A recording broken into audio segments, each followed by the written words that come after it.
Everyone, ito na naman tayo. Design mo.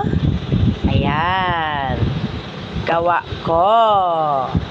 Ayan guys, kung nakikita nyo, dalawang kulay po siya. Pero mahina ang kalaban. Sa isa lang po. Ayan. Actually, ito, nasira na yan siya guys. Tapos, pinagawa niya na lang. So, pinatay niya yung paligid. Tsaka, syempre, alam naman natin guys, na kapag may ganyang mga pagawa, pa-repair, kailangan po nating gayahin. Ayan. Another thank you Lord sa talent na binigay mo. Ayan siya guys, may ginawa siyang brown na may design. Ayan, tsaka may black. Okay. Yan naman guys, all black naman siya na may design na brown. So kung nakikita nyo at napapansin nyo, wala siyang tahi sa gilid. Ayan. O diba, ang ganda niya lang. Actually guys, simple lang siya. Tsaka sa mga aware, sa mga leader, alam nyo na yan kung saan yan galing. Ayan. Gawa po nila yan. Ito yung gawa namin. Iba talaga ang pinagpalang kamay. Maraming salamat Lord. At saka syempre sa mga walang sawang sumusuporta at tumatangkilik ng aming mga gawa. Ayan.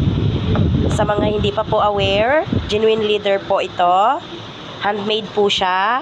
Tsaka syempre pang matagalang gamit guys. Hindi po yan basta-basta.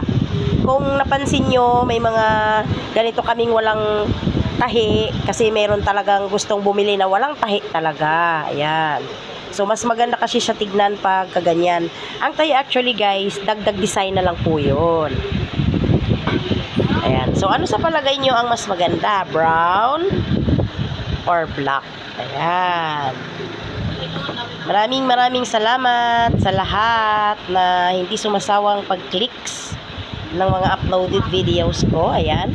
So, hindi kayo magsisisi talaga kapag mapapasa inyo ito. Kasi pang matagalang gamit nyo po yan guys. Ayan. So, design nyo, gawa ko, gawa namin. Ayan. So, ginaya nyo ng libay guys. Yan, ginaya nyo lang ito. Pero, yung tahi sa gilid, hindi na po ginaya kasi iba po yung swelas niya. Kung nakikita nyo iba.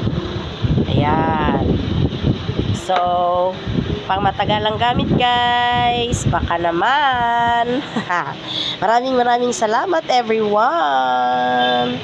God bless and stay safe.